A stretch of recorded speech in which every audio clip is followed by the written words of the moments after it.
کہ حضور کی ذکر کی محفل میں جب بیٹھی تو سب سے پہلی چیز ہے ادب. جس طرح صحابہ کرام رضوان اللہ اجمعین حضور علیہ السلام کے سامنے بیٹھتے تھے تو ایسے معلوم ہوتا تھا کہ جیسے ان کے سروں کے اوپر پرندے بیٹھے ہیں، کبھی تھوڑا سا ہلیں گے تو وہ پرندے اٹھ جائیں گے.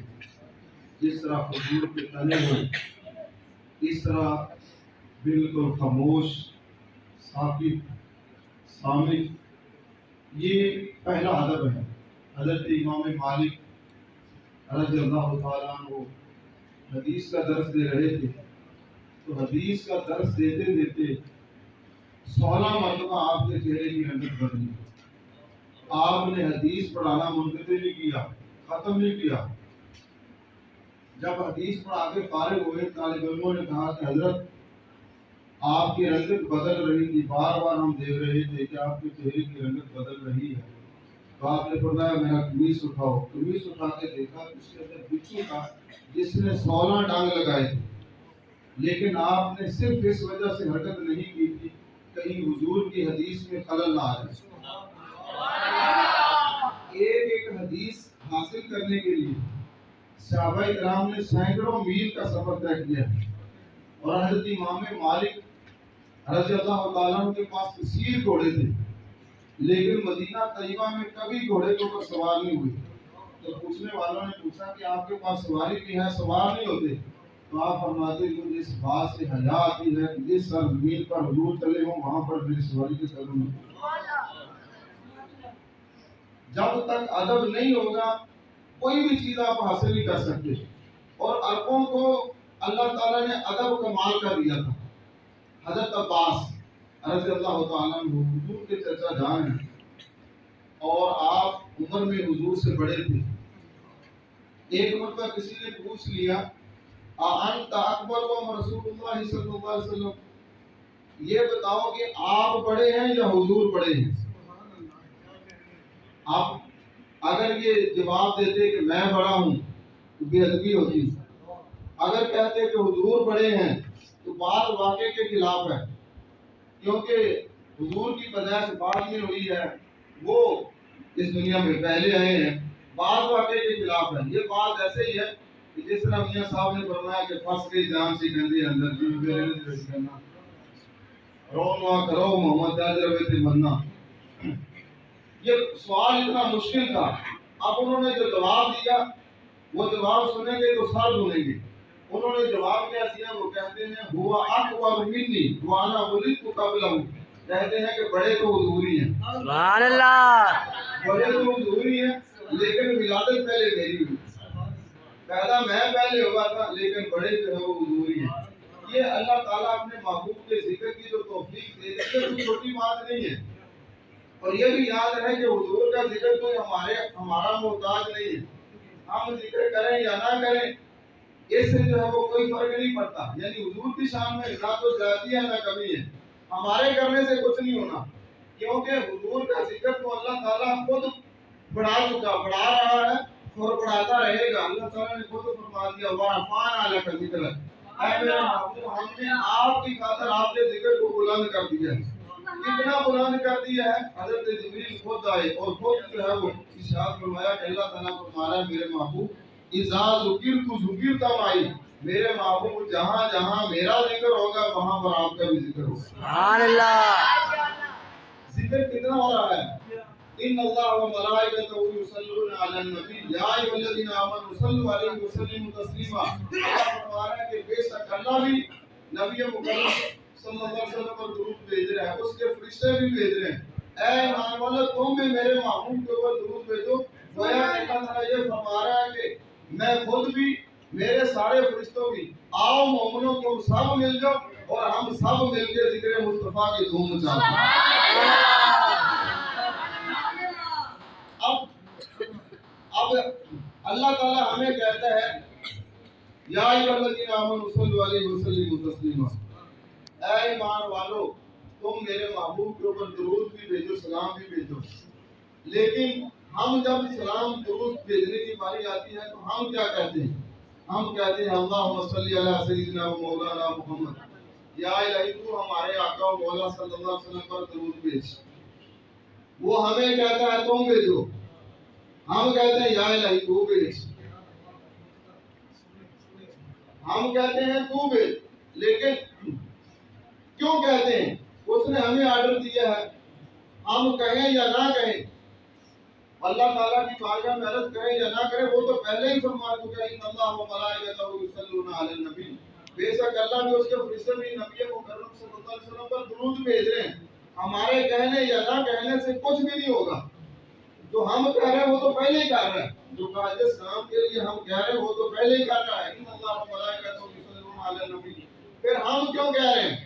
اور ہم اس لیے کہہ رہے ہیں کہ باری تعالیٰ جیسے تیرے محبوب کی شان ہے، جیسے ان کی عظمت ہے، جیسے ان کو درود و سلام پڑھنا چاہیے، اے مالک ہم نہیں پڑھ سکتے، ہماری طرف سے بھی تو ہی اپنے محبوب پر درود و سلام پڑھ۔ سبحان اللہ۔ اور وہ کہتا ہے کہ ہم عرض کرتے ہیں اللہ تعالیٰ کی بارگاہ میں کہ یا الہی ہمارے درجے بلند کیوں ہو رہے ہیں، ہمارے گناہ کیوں معاف ہو رہے ہیں، ہمارے درجے کیوں بلند ہو رہے ہیں؟ وہ فرماتا ہے کہ تمہارے ہونٹوں کے اوپر میرے محبوب کا نام آ رہا ہے، سبحان اللہ۔ میرے محبوب کا نام لے، 10 نیکیاں مل رہی ہیں، 10 گناہ معاف ہو رہے ہیں، 10 درجے بلند ہو رہے ہیں، ہم کہیں یا نہ کہیں وہ تو کام پہلے ہی ہو رہا ہے جو ہم کر رہے ہیں۔ اور پھر ایک خاص بات، اب ظاہر ہے کہ ہم کہتے ہیں کہ اللہ تعالیٰ درود بھیج رہے ہیں، اس کے فرشتے درود بھیج رہے ہیں، اب اللہ کیا درود بھیجتا ہے؟ اللہ کا درود کیا ہے؟ اب ظاہر ہے کہ اللہ تعالیٰ یہ تو نہیں کہتا اللہم صلی علی، اللہ نے کس کو اللہ کہنا ہے؟ اللہ یہ تو نہیں کہتا کسی کو۔ اب اللہ تبارک و تعالیٰ کا درود کیا ہے؟ تمام تفاسیر جو ہے وہ اٹھا کے دیکھیں، موت پر تفاسیر، اس کا معنی یہ ہے کہ اللہ تبارک و تعالیٰ جو ہے وہ فرشتوں کو اکٹھا کرتے ہیں اور فرشتوں کو اکٹھا کر کے ان کے سامنے اپنے محبوب کی شان بیان فرماتا ہے۔ سبحان اللہ۔ اللہ تبارک و تعالیٰ کا درود، اللہ تبارک و تعالیٰ اپنے محبوب کی عظمت اور شان جو ہے وہ فرشتوں کے سامنے بیان کرتا ہے، اپنے محبوب کی شان کو بلند کرتا ہے، یہ اللہ تبارک و تعالیٰ کا درود ہے۔ اور فرشتے دعا کرتے ہیں یا الہی یہ تو اپنے محبوب کی شان اور عظمت بیان کر رہے ہیں، یا الہی اور اس میں اضافہ فرما۔ سبحان اللہ۔ سبحان اللہ۔ یہ اللہ تعالیٰ کو اپنے محبوب کا ذکر بلند کر رہے ہیں اور وہ فرما رہا ہے وَلَلْآخِرَةُ خَيْرٌ لَكَ مِنَ الْأُولَىٰ، میرے محبوب آپ کے لیے ہر آنے والی گھڑی پہلی گھڑی سے بہتر ہے۔ آپ غور کریں کہ ہم ایک مرتبہ درود پڑھتے ہیں اور اللہ تعالیٰ 10 نیکیاں عطا فرماتا ہے، 10 گناہوں کو معاف فرماتا ہے، 10 درجات میں اضافہ کرتا ہے۔ جو ہم امتی حضور کا نام لے رہے ہیں اور جو نام لے رہے ہیں ان کے درجے بلند ہو رہے ہیں، اور جس ذات کے اوپر ہر وقت درود پڑھا جا رہا ہے اس ذات پاک کے درجے اللہ تبارک و تعالیٰ جو ہے وہ کتنے بلند کر رہے ہیں، کتنے بلند جو ہے وہ کر رہے ہیں، وہاں پر کسی کی سمجھ سوچ جو ہے وہاں پر نہیں پہنچ سکتی۔ نبی مکرم صلی اللہ علیہ وسلم ارشاد فرماتے ہیں آنا سید ولد آدم یوم القیامت بلا فخر، فرمایا کہ تمام اولاد آدم کا میں سردار ہوں اور میں اس بات کو جو ہے وہ فخر کی وجہ سے نہیں کہتا۔ فرمایا وما من نبی آدم فمن سوا الا تحت لواء، فرمایا قیامت والے دن چاہے آدم علیہ السلام ہو، آدم علیہ السلام کے علاوہ کوئی بھی نبی ہو، سارے نبی میرے جھنڈے کے نیچے ہوں گے۔ محمد کا جھنڈا میرے حلیواء الحمد بیدی، محمد کا جھنڈا میرے ہاتھ میں ہوگا، سارے نبی میرے جھنڈے کے نیچے ہوں گے۔ انا آتی باب الجنت فاستفتح فیقول الخازن من انت فاقول محمد صلی اللہ علیہ وسلم، میں جنت کے دروازے کے اوپر آؤں گا اور خازن یہ کہے گا من انت، آپ کون ہیں؟ فاقول محمد صلی اللہ علیہ وسلم، میں اپنا نام اسم گرامی بتاؤں گا اور فرشتہ کہے گا بھی تو امید واللہ افتح علی حدین قبل، مجھے فرشتہ کہے گا ہاں ہاں مجھے یہی حکم دیا گیا ہے آپ سے پہلے کسی کے لیے جنت کا دروازہ نہ کھولو۔ آپ کا دروازہ کھلوانے والے بھی آپ، جنت کا دروازہ جو ہے وہ کھلانے والے بھی آپ، پل صراط سے پہلے گزرنے والے بھی آپ، ہر کام میں جو ہے وہ اللہ تبارک و تعالیٰ نے آپ کو بلند مرتبہ جو ہے وہ عطا کیا۔ اللہ تعالیٰ نے اپنے محبوب کو ایک انوکھا نرالا بنا کے بھیجا ہے۔ جس بندے کی فطرت سلامت تھی نا، جس بندے نے ایک مرتبہ صرف حضور کے مکھڑے کی زیارت کر لی وہ فوراً مسلمان ہو صرف تیرا مبارک کو دیکھے۔ حضرت عبداللہ بن سلام یہودیوں کے بہت بڑے عالم تھے، جس وقت حضور نے ہجرت فرمائی ہے مدینہ طیبہ میں پہنچے تو وہ حضور کی خدمت میں حاضر ہوئے. معمولی گفتگو کے بعد کلمہ پڑھ کے مسلمان ہو گئے. یہودیوں نے پوچھا کہ کس بات سے تم نے متاثر ہو کے کلمہ پڑھا ہے؟ تمہارے اوپر تو ہمیں بڑا ناز تھا, بڑا فخر تھا, تم بھی کلمہ پڑھ کے مسلمان ہو گئے تو باقی کیا بچا, کیوں مسلمان ہوئے ہو؟ حضرت عبداللہ بن سلام نے جو جواب دیا, انہوں نے کہا کہ ایسا چہرہ کسی جھوٹے کا چہرہ نہیں ہو سکتا.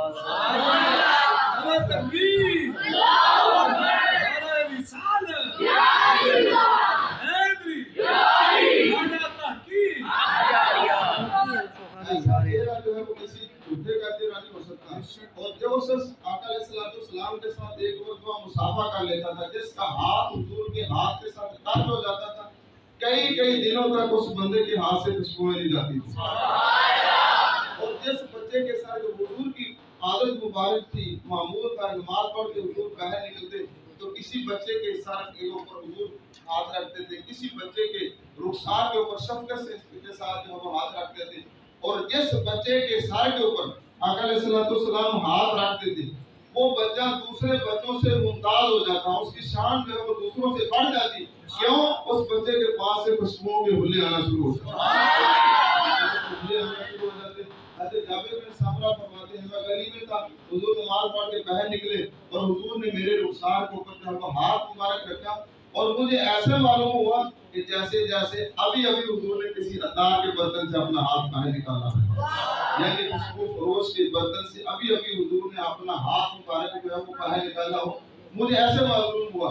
حضرت ام عاصم وہ بیان کرتی ہے کہ ہمارے خامد جو اکبر بن فرقد تھے, ہم اپنے خامد کی 4 بیویاں تھیں اور چاروں ایک دوسرے سے بڑھ کے خوشبو استعمال کرتی, ایک دوسرے سے بڑھ کے خوشبو استعمال, کیوں سوتنے تھی, ایک دوسرے سے بڑھ کے خوشبوئیں استعمال کرتی. لیکن حال یہ تھا کہ ہمارے خامد کی خوشبو ہمیشہ ہماری خوشبوؤں کے اوپر غالب رہتی. ہم نے مہنگی سے مہنگی 80 سے 80 خوشبو استعمال کی, لیکن پھر بھی ہمارے خامد کی خوشبو ہمیشہ خوشبوؤں کے اوپر غالب رہتی. ایک دن ہم نے لاچار ہو کر مجبور ہو کر پوچھ لیا, اے ہمارے سردار, آپ کون سی خوشبو لگاتے ہیں؟ ہم نے بڑے جتن کر لیے ہیں, پھر بھی آپ کی خوشبو ہماری خوشبوؤں پر غالب رہتی ہے. تو آپ نے ارشاد فرمایا کہ میں نے تو خوشبو کبھی لگائی نہیں ہے, البتہ یہ ہے کہ بچپن میں مجھے آبلے نکل آئے تھے, جسم کے اوپر پھنسیاں نکلی تھی, اور میرے ابا جان مجھے لے کے آقا علیہ الصلوۃ والسلام کی خدمت میں پہنچے تھے, اور حضور نے مجھے فرمایا کہ اپنا قمیص اٹھا دو. میں نے قمیص جو ہے وہ اٹھا دیا, اور حضور نے اپنا لعاب دہن نکالا, اور لعاب دہن نکال کے حضور نے جو ہے وہ ہاتھوں کے اوپر ملا, اور ہاتھوں کے اوپر مال کے آقا علیہ الصلوۃ والسلام نے میرے جسم کے اوپر پھیر دیا. اس دن سے میرے جسم سے خوشبوئیں اٹھ رہی تھیں. اب جب بھی میں غسل کرتا ہوں, غسل کرنے کے بعد وہ تیل ملتا ہوں, اپنے ہاتھوں کو ملتا ہوں, اور میں جو ہے وہ اپنے بالوں کے اوپر جو ہے وہ ایسے لگا لیتا ہوں, اور اس وقت میرے جسم سے خوشبوئیں آنا شروع ہو جاتی ہیں, میرے جسم سے خوشبو آتی ہے. حضرت سیدنا ابو ہریرہ رضی اللہ تعالیٰ عنہ حضور کی خدمت میں حاضر ہوتے ہیں, وہ چند کھجوریں لے کے عرض کی, یا رسول اللہ, ان کے اوپر آپ برکت کی دعا فرما دیں. حضور نے اپنے دستے مبارک میں کھجوروں کو لیا اور برکت کی دعا فرما دی. وہ کھجوریں ان کو دے دی, اور انہوں نے اپنے کوشہ دان میں رکھ لی. جیسے سمجھیں کہ وہ جس طرح جیب ہوتی ہے, وہ ایک اپنے کمر کے ساتھ باندھ کے رکھتے تھے کوشہ دان, جس میں جیب بنی ہوتی, اور انہوں نے بس میں رکھ لی. اور وہ کہتے ہیں کہ جب بھی مجھے ضرورت پیش آتی, جب بھی بھوک لگتی, وہاں سے میں کھجوریں نکالتا اور وہاں سے کھاتا. مہمان آ جاتے تو مہمانوں کو بھی کھلاتا. اور اتنے وقت میں نے خیرات بھی کی ہے, صدقہ بھی کی ہے, اور کتنی دیر تک, یعنی وہ کئی ماہ اس کا وزن بڑھتا ہے. میں نے حضور کی حاجات طیبہ میں اور حضرت سیدنا ابو بکر صدیق رضی اللہ تعالیٰ عنہ کے دور خلافت میں, حضرت سیدنا عمر فاروق رضی اللہ تعالیٰ عنہ کے دور خلافت میں, حضرت سیدنا عثمان غنی رضی اللہ تعالیٰ عنہ کے دور خلافت میں پورے 30 سال جو ہے وہ وہاں سے کھجوریں نکال کے کھاتا رہا, اور وہ کھجوریں ختم نہیں ہوئی. اور جس وقت حضرت سیدنا عثمان غنی رضی اللہ تعالیٰ عنہ شہید ہوئے ہیں, تو وہ کہتے ہیں کہ للناس ہم ولی ہمان, لوگوں کے لیے ایک غم تھا, میرے لیے دوہرا غم تھا. اس وقت وہ فتنے میں میرا کوشہ دان تھا, وہ گم ہو گیا کسی جگہ کے اوپر, اور لوگوں کے لیے ایک غم تھا حضرت سیدنا عثمان غنی کی شہادت کا, اور میرے لیے دوہرا غم تھا, ایک آپ کی شہادت کا غم اور ایک اس کوشہ دان کے گم ہو جانا. اور حضور کا لعاب دہن, لعاب سے عام طور پر بندے کو جو نفرت ہوتی ہے, لیکن حضور کا لعاب دہن اگر کسی کھاری کنویں میں پڑ جاتا تھا تو کھاری کنواں صرف میٹھا نہیں ہوتا تھا، اس کنویں میں سے کستوری کی خوشبو آنے لگتی تھی۔ حضرت سادہ کی آنکھ نکلی تو وہ جنگ کے موقع پر نکلی ہوئی آنکھ لے کے حضور کی خدمت میں آئے اور حضور نے اپنا لعاب دہن نکال کے لگایا، آنکھ اسی وقت درست ہوگی۔ حضرت معاذ کا ٹوٹا ہوا بازو وہ لے کے حضور کی خدمت میں آئے، حضور نے اپنا لعاب دہن نکال کے بازو کے اوپر لگایا، ٹوٹا ہوا بازو جو ہے وہ فوراً درست ہو گیا۔ حضرت ابو بکر صدیق رضی اللہ تعالیٰ عنہ کی ایڑی کے اوپر سانپ نے ڈس لیا، لعاب دہن حضور نے لگایا، وہ درد کا اثر بھی ختم ہوا، زہر کا اثر بھی فوراً ختم ہوا۔ حضرت علی رضی اللہ تعالیٰ عنہ کی دکھتی ہوئی آنکھوں کے اوپر حضور نے لگایا، آنکھیں اسی وقت جو ہے وہ درست ہو گئی۔ حضرت جابر کی ہنڈیا میں پڑا، وہ جو چند آدمیوں کا کھانا تھا وہ 1000 آدمی کھانا جو ہے وہ کھا گئے، اور پھر بھی ہنڈیا اسی طرح جوش مارتی رہی، آٹا اسی طرح جو ہے۔ اس ذات پاک کے لعاب دہن کی مثال جو ہے وہ دنیا میں نہیں ہے، اس حضور کی مثال جو ہے وہ کائنات میں کیسے ہو سکتی ہے؟